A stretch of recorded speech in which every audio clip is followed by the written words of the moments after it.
Alors, la journée pour nous, c'est de travailler sur un partage d'expérience. Alors d'une part déjà entre l'équipe de France de rugby à 7 pour venir rencontrer l'Académie olympique et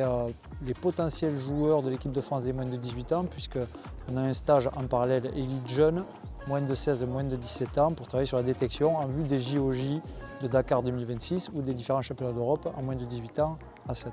La première stratégie elle est sportive comme je viens de l'évoquer mais aussi pour acculturer nos coachs de top 14, Pro D2 qui sont en charge de la partie 7 on va dire et de pouvoir permettre à certaines d'explorer un petit peu ce format de jeu auprès de leurs joueurs respectifs avec des entraîneurs qui sont aguerris au jeu du top 14 de la Pro D2 ou des centres de formation ou voire des catégories de jeunes pour créer ce lien, cette relation, ce partage d'expérience et permettre à l'Inextenso Super Sevens aussi de décoller, au circuit élite fédéral au développement et d'acculturer tous les niveaux Crabos et à la mercerie aussi à la pratique de la version olympique du rugby, c'est-à-dire la version 7.